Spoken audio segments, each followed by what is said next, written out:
Today is October 6, 2003. We are at the Riley County Courthouse Annex, and I'm Jim Sharp, and I'm with Ken Hoyt, a World War II veteran who's agreed to sit for an interview, and also Diane Gade, who is on the camera today. So, Ken, welcome. We're glad to have you here. Thank you, my pleasure. And let's start by me asking you where you were born and raised. Oh, it was Cherokee, Iowa, northwest Iowa. And, it's called the chief city of northwest Iowa. And is that where you got your early education? Yeah, I was born there, and I stayed there through high school graduation in 1942. And I left there after 1942 for Washington, D.C., where I lived with my uncle until I was drafted in the Army in 1943. Why did you go to Washington, D.C.? Because he said he had a job for me. Huh. And in Cherokee, there were no jobs. And my dad wanted me to work as much as I could, so I went to Washington, and my uncle got me in the Internal Revenue Service as a clerk typist. And I stayed there till I got drafted. Where were you December 7th, 1941, and what were you doing? I was in Denver, Colorado, December 7th, and we heard about it in the afternoon, and a bunch of us got permission to go to downtown that night and celebrate, and we were downtown celebrating December 7th. Now, you had to get permission from who? Corporal. You were already in the Army in 1941? No. In 41. No. We're talking about Pearl Harbor Day, December 7th. Pearl Harbor Day. You would have been in high school, probably. Yeah, I was a high school senior, and we were riding around, a bunch of us, in my dad's car, and we went in the old hotel. I didn't have a radio in it, but we went in the old hotel to get a cup of cocoa or something, and there they said, "Oh, well, there's a war on. The Japanese have struck, and we got to go take care of them." We thought, well, that won't take long. It's too bad we're only going in the Army now. We should go in 2 weeks ago. We'd had the thing all settled. We had no idea it would be that long. Yeah. No idea. Yeah. So anyway, you went to work in Washington, D.C. after you got out of high school for the Internal Revenue Service, and then until I was drafted. Which was? April of 43. I went there in June of 42 and stayed there till April of 43 when I was drafted. And where did you go when you were drafted, and where was the induction center? It was in Alexandria, Virginia, was the induction center. And then they took me to the first Army base I went to was in Virginia too. It was, I forget the name of the base. It was in Virginia. That's where. Was it a basic training camp? No, it was it took everybody in, and then they assigned them to a different camp. Oh, yeah. I went through there for 3 days, and then I was assigned to Greensboro, North Carolina. For that wouldn't training. have been Camp Miles Standish, would it? No, that wasn't it. Okay. If you said the name, I'd know it. Yeah. Well, I know Miles Standish is back in there, in that area. Yeah. Well, this place just took people in, inducted you into the Army, and give you the initial shots, and kind of like uniformed. Kind of like Fort Leavenworth, probably. Yeah, and you got your uniform there and turned the other stuff in. Okay, and then from that camp near Washington, D.C., or in Virginia, where did you say you went? North Carolina, Greensboro, North Carolina. Now, was that for basic training? Yeah. You remember what camp that was? No. I don't remember This was Army basic training. Army basic training. What do you remember about that? The main thing I remember about it is I went through it twice. I got up to the last week the first time around, and I had a corporal was always pushing us. He was a real SOB. And that last week of basic training, I told him so. which let me get put in the galley for the last 5 days of basic training. Then they said, since you didn't finish basic training, you got to take the whole damn thing over again, which I did. The second time around, that's something funny. I got that damn corporal. I got everybody in the unit to donate $1, and I took the $20 we got to the corporal and said, Corporal, we'll give you this $20 if you can get one of our guys here a weekend pass. His wife's coming to town and he'd like to get a weekend pass. And you got to steal it off the lieutenant's desk, which he did for $20. On Monday morning, the guy had to leave, went back into the captain, said, Captain, I got to confess to you, we bribed the corporal into getting me a weekend pass. Next thing I knew, we were marching around, and there was the corporal on the rock pile. Oh, my goodness. That worked out pretty well. They didn't spot you as the culprit, huh? No. Oh, no. Well, that's interesting. Okay. You've been through basic training twice. Twice. And then when did you complete it? Well, when I completed basic training, let's see if I can. I'd say I was through basic training in about August, and then they said, "Now you're gonna, you guys want to go to college?" They pulled 10 of us out. Said, "You guys want to go to college?" We said, "I guess so." He said, "Well, then you're going to go to Greensboro, North Carolina." We go down to Greensboro, and we go through all these lines, and you met a military counselor. He said, "We got 4 programs: engineering, medicine, art, and foreign languages. Which do you want?" I said, "Well, I'll take foreign languages." He says, "Well, where'd you get your master's degree in foreign language?" I said, "I didn't get a master's degree. I haven't been to college." And he said, "Oh, okay, you can't get this." He said, "Pick another one." I said, "Well, I guess I'll pick art." I don't know. He said, "Well, where do you have your master's degree in art?" I told you I don't have one. I never went to college. He said, "Pick another one." I said, "I'll take medicine." He said, "Where did you finish pre-med?" I said, "I told you I never went to college."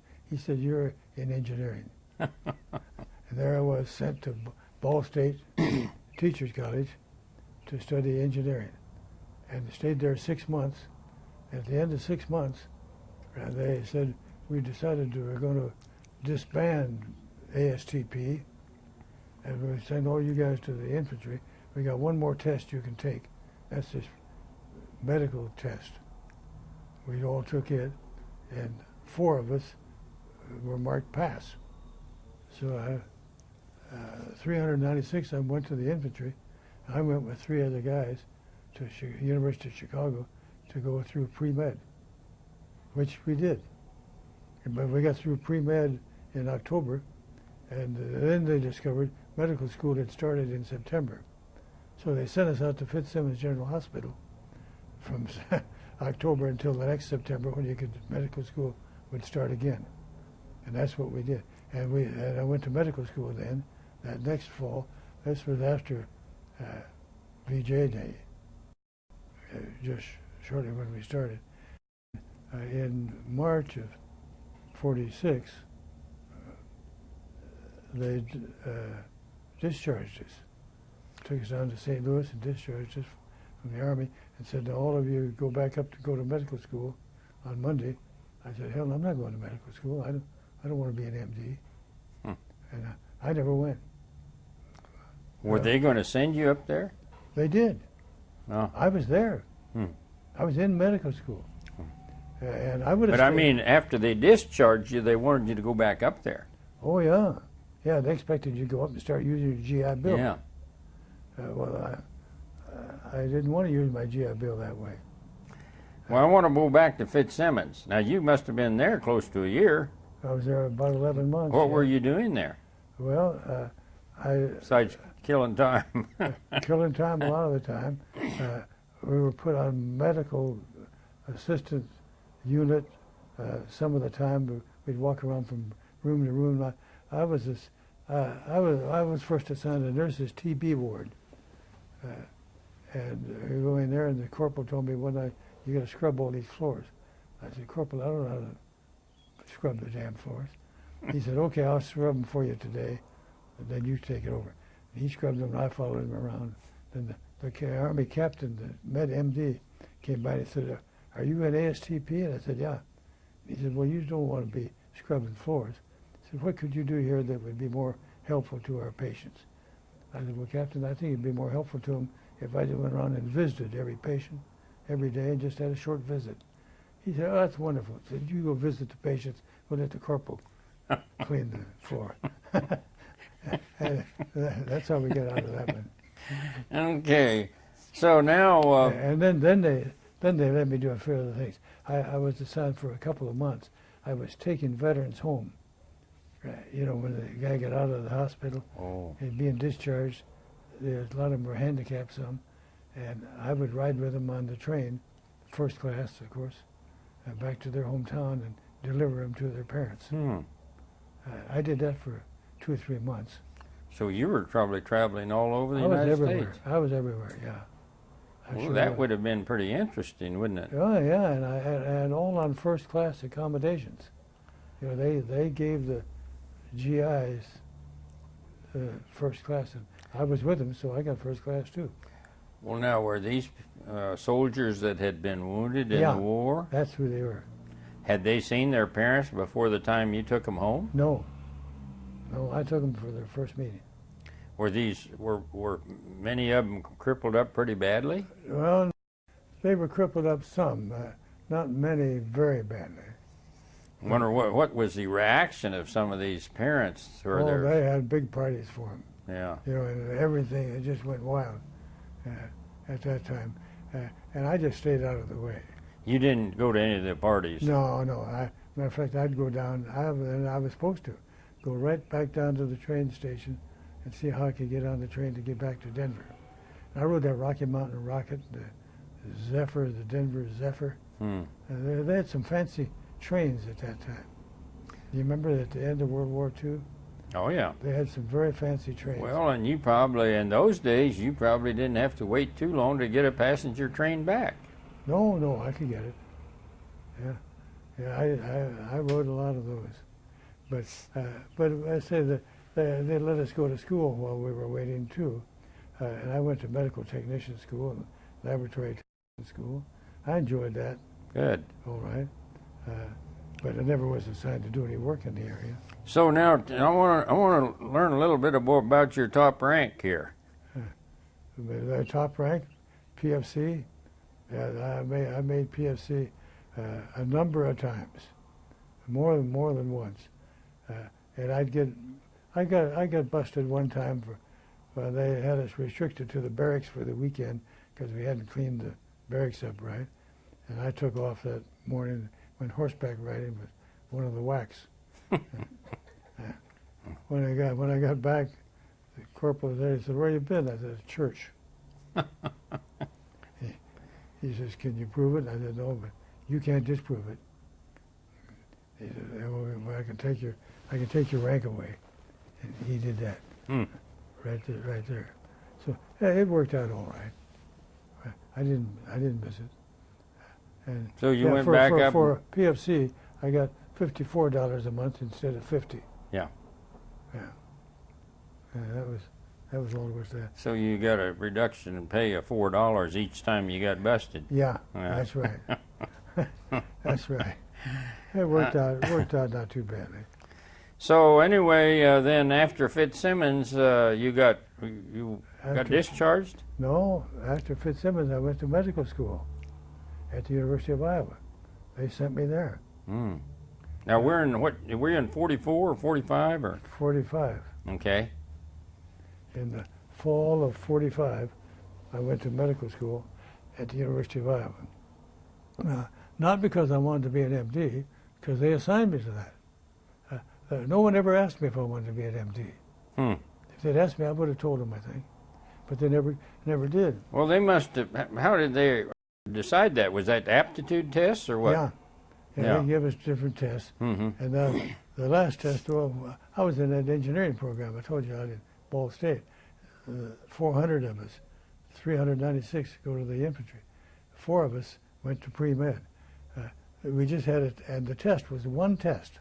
It was I remember it very well. It was a figure of a head, and it had all these things marked on it. This is the Caldwell joint. This is this joint. And this is this nerve. So we had to study that picture for half an hour, and then we did a 100-item test based on what was in that picture. So you had to remember what you'd seen in the picture, and that's what gets you top score. Well, I can always remember things, or I could before I got so damn old. but Ike was very good at that, so I didn't have any trouble with that.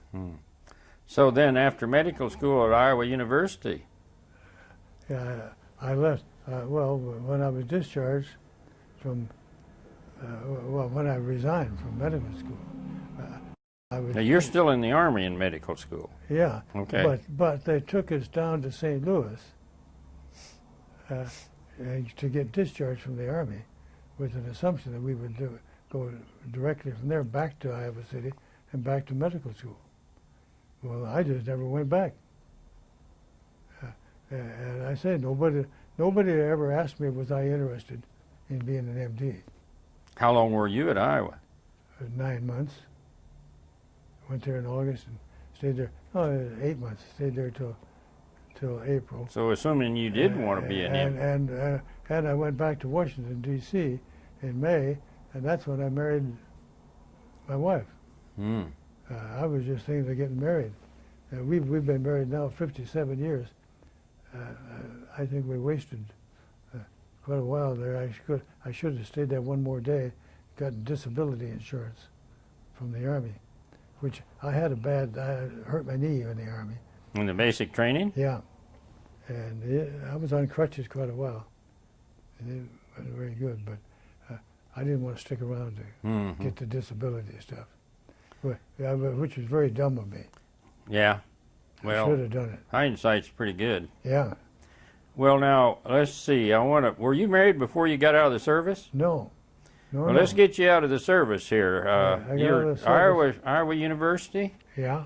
And then down to St. Louis to get discharged, and then from the afternoon I was discharged, I never went back to Iowa University.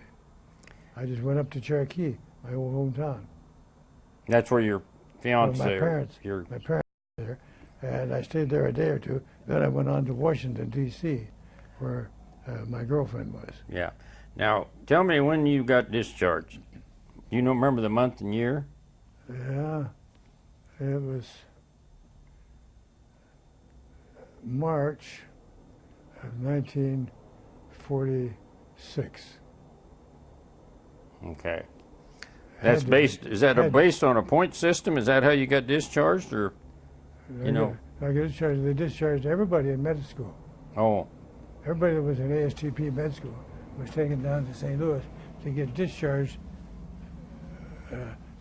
To get discharged from the Army, and then theoretically to go back up and go to med school the next Monday. That's what they thought we were going to do. We're about to get you out of the service, and I guess we have, but before we get too far down the road, I wanted to ask you, you were one of 400 people to go to ASTP, or to med school, or engineering, or... I was one of 400 that went initially to ASTP engineering at Ball State. Yeah. In med school, there were about 100 in that class. Boy, I was trying to figure out, the rest of them went to the infantry. Yeah, sure and did. What month and year was this? This had to be, let's see. I went in 1943. Now you're asking me what month is...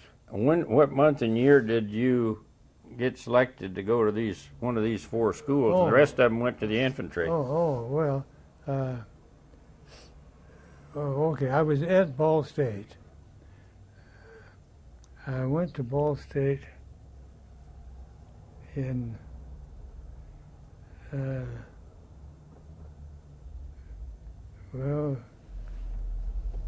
I was there 6 months, so it must have been 1944. Sometime in 44. They gave us this test. It said 396 of you are going to the infantry, 4 of you are going to pre-med. And I wonder what happened to all these people who went to the infantry. A whole bunch of them got in the Battle of the Bulge. Oh, yeah. It's about that time. They sure did. And I corresponded with some of them for a while. And I bet a lot of them didn't live through it. They did not. Yeah. There was a very high casualty list on that, and, which then, of course, just made me feel better about being in school. Yes. Oh, yeah. I wasn't very brave about it, but hell, there was no point in my getting shot up if I didn't have to. No. Well, that's right. So, okay. Yeah, I was trying to put a time calendar on where we are here. So now you got discharged in St. Louis in April or March of 1946. And you went back to Cherokee, Iowa. For one day. And then you went to Washington, D.C. And I went to Washington, D.C., of course, to marry this other girl. But also... What do you mean, this other girl? This same one. Oh, okay. Same one. I just wanted to get that straight. Can't get rid of her. Old what's her name? But well, where did you meet this gal you went back to see? Well, I met her when I first went to Washington in 1942. Oh. Her father and my uncle with whom I was living had gone to law school together. So they were old family friends. So when I went in to live with my uncle in Washington, he said, you got to introduce you to the Howlands. They got 3 girls. And I said, okay. So she was the one my age. She wasn't the cutest one, but she was the only one my age. And her parents wouldn't let me date anybody but her. So now, give me her full name. Phyllis June. Her last name? Right now it's Hoyt. Well, at that time it was Howland. Howland. Howland. Okay. Yeah, her ancestors came on the Mayflower. Oh, really? Well, yeah, they got all that. From that'd be from Holland. Yeah, they came from Amsterdam. I'll be darned. Okay, now. In fact, we were in Amsterdam a few years ago, and we found a church where all these signatures were written in stone, carved in stone, of all the people around the Mayflower. Is and that there the right? name John Howland was. Right there. We saw it. I'll be darned. Very interesting. It was. So actually, you met her then while you were back working in Washington, D.C. and living with your uncle. Before the war. The war. Yeah. And then during the war, she corresponded with me every week. She'd write big, long letters every week. Yeah. So it just seemed like, well, the thing to do when I got out is to go ahead and marry her. Yeah. Pretty good decision, wasn't it? Well, so far... After 57 years? So far, we seem to still be holding on a little bit. Well, tell me, what was she doing during the war? She worked for the government and in the Bureau of Internal Revenue, same place I was. And she worked in there until we were married. The day before we were married, she says, I'm never going to have another paid job again the rest of my life. You got to support me. Pretty much that's the way it's worked out. Yeah. I earn the money, she spends it. Well, tell me now, what month and year did you get married then? May of 46. May of 46. May 25. Okay, what did you do with that? For that summer, I went back and took my old job back. Oh. That I had before the war. By doing that, I got credit towards retirement for every day I was in the armed forces. So I did that in the summer. Then in the fall of that year, fall of 46, she said to me, well, why don't we got this GI Bill, why don't you use this GI Bill and go to school? So I went out to the University of Maryland and had an interview with one of these formal counselors that's supposed to talk to you. And He says, you from Maryland? I said, no, I'm from Iowa. He says, there's nothing here for you. Hmm. I said, what do you mean, what do you got left? He said, the only thing we got left is agricultural chemistry. I said, that's what I came for. And I signed up for 18 semester hours of chemistry, and that's why I became a chemistry teacher. Oh. That's how I did it. I'll be darned. Yeah. And you had how many years then of GI Bill? Oh, I used every penny of it. I had the full 4 years. I had the maximum you could have, and I used every day of it. So I did my bachelor's degree on the GI Bill. I did my master's on the GI Bill, and I did halfway through the doctorate. You were getting about, what, 105 a month? Oh, not that much. We were getting 75. Oh, yeah. I didn't as remember. As a married couple. Yeah. Yeah. So, and this was what university? Well, I started out at the University of Maryland, and I did my undergraduate degree there. Then I went down to George Washington University and did a master's degree. And then I went to the University of Minnesota and did a PhD degree. Mm-hmm. And I said I was halfway through the PhD before that GI Bill ran out. Hmm. But had it not been for the GI Bill, I probably would never have gone to college. I had no plans to go to college. Yeah. Hmm. Well, then after you got your PhD, this was a continuous from you didn't have any break in there from. No, I was, well, my second year in grad school, I was appointed full-time instructor at Minnesota, so I taught classes and took classes Mm-hmm. at the same time.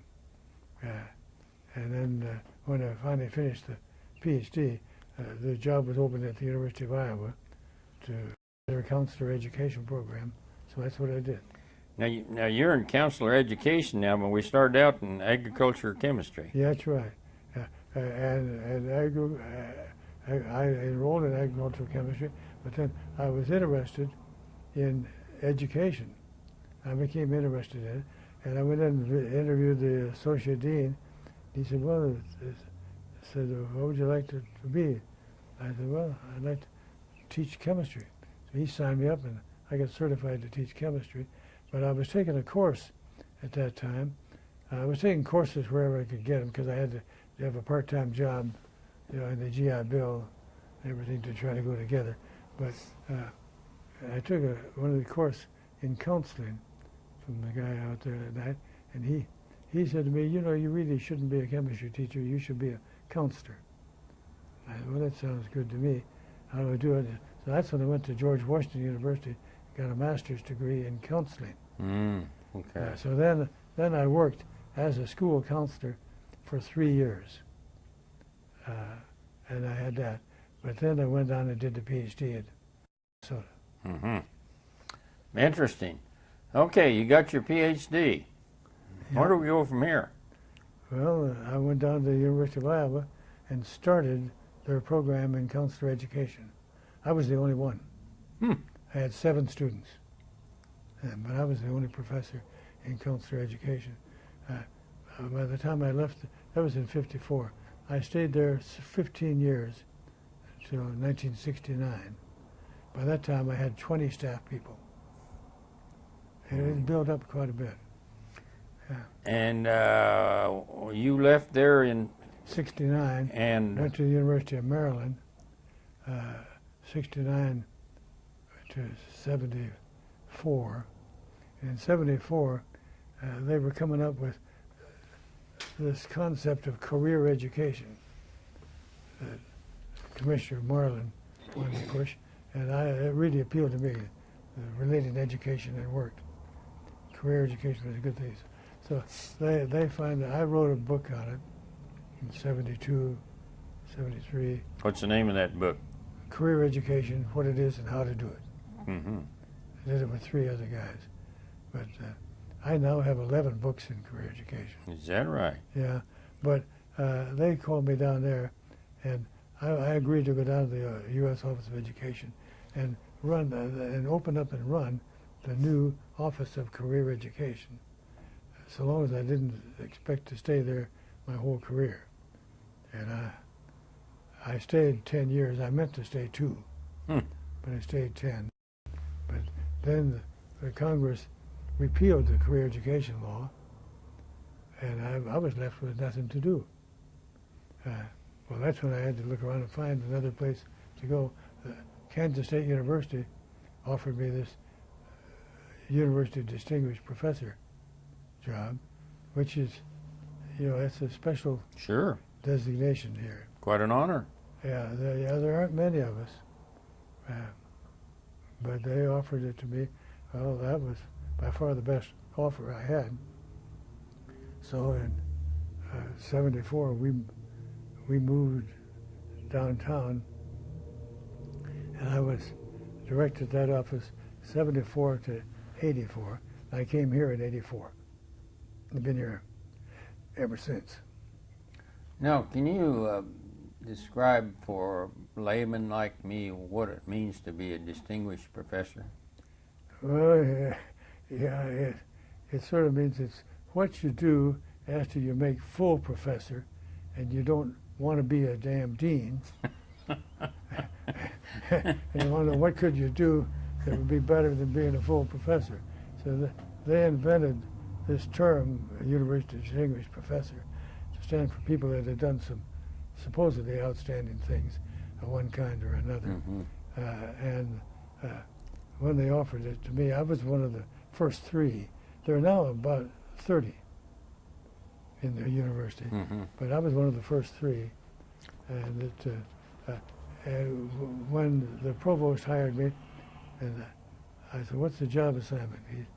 And that's where you get the notion of what it is. He said, "Your assignment is to do whatever you consider to be important." And what did you consider to be important? I did a bunch of research stuff. I did a bunch of teaching career counselors and that sort of stuff. I was on a number of commissions and did policy papers. Well, Now, when you're a distinguished professor, does that mean for a year? Or, forever. Oh, forever. Once you get that rank, now I am University Distinguished Professor Emeritus right now, Yes, yeah. but I still am University Distinguished Professor. Hmm. That title does not go away, I see. and which is kind of interesting. So we've got you here at K-State, and we're at is that 1970? 1984. 1984. Okay. You're here at K-State in 1984. You're doing research and teaching and writing books and papers. Yeah. And you're married. How about a family? 3 kids. One lives in Iowa City. That's my 55-year-old. One lives in Des Moines. That's my 51-year-old. And my little girl is 50. She lives in Denver, Colorado. Now, what are they doing? Well, the oldest boy works for the county. He's responsible for part of the gravel roads in the county. He takes the snow off them in the winter and straightens them all out and puts gravel on in the summer. And he's doing that. The boy in Des Moines is the CEO of an insurance brokerage firm. And my daughter in Colorado is married to a big wheel guy in industry in Denver. You have any grandchildren? Got 8 grandchildren and 4 great-grandchildren. Hmm. How do you like that? You're doing pretty good. Yeah. They're coming along. Okay. I want to go back to, you wanted to get out of here about 3:30, didn't you? Yeah, I'd like to. Okay. Tell me, what do you consider the 3 most interesting experiences of your service? In the armed forces? Or 1 or 2, or whatever you can recall. I don't think there was anything especially interesting about it. That I couldn't tell you what was. Okay. Well, what would you like to add to this interview process that maybe I haven't asked you about that you consider interesting or informative? Oh, I don't think so. You covered things pretty well, and Basically, I just am a professor type. And I like being a university professor. And that would be most meaningful to me. I don't ever want to be a dean or an administrator. I'm not the type. I like to be free to write and invent new ideas, and that sort of stuff. Well, it sounds like you enjoyed your career. I have enjoyed it so far. We've done all right. Now that we're retired officially, and they don't want people who are 80 years old being professors yet. Mm-hmm. Yeah. And so it was just almost inevitable. I had to elect to retire. And now, I still have my office. Oh yeah, you go to it frequently? Oh, yeah. Every day. You work there? Oh yeah. Research? Yeah, well, I'm writing a book right now. What's the name of it? It was going to be the future of career education. Mm-hmm. Well, before we close There's going to be the history and future. Oh yeah. Before we close this interview, I want to ask you one other question about your military, and that is, how did your experience in the military influence your thinking or your career or any activities throughout your life? I don't think it's had any undue influence. I've never been sorry I was in the military, and I regard it as an accomplishment. And you know, I'm pleased to be a part of this idea of veterans here in the Manhattan area. I'm glad to join them, and I hope that they don't mind my being a member just because I didn't go overseas. Oh, sure. And I never did go overseas. Yeah. Well, we've interviewed maybe close to half of our people haven't went overseas. Is that right? Yeah. Yeah. No, that's not a qualification, you know. Yeah. So we're glad to have you. And do you think of anything else that you might want to add to this interview? We've talked about your where you're born and raised. We talked about your military. Yeah. Well, I think we owe it to the military and the federal government, my education. I would never have the education I have were it not for the military and the GI Bill. Mm-hmm. The GI Bill is the most wonderful thing that has ever been invented in education, as far as I'm concerned, and it certainly helped me. My career would have been entirely different had it not been for the GI Bill. I think I'm one of those guys that could echo what you're saying, and I think there's millions of others that would say the same thing. Yeah. It was a wonderful program. Isn't it though? Oh yeah. Yeah, it couldn't be needed more or more helpful. Yep.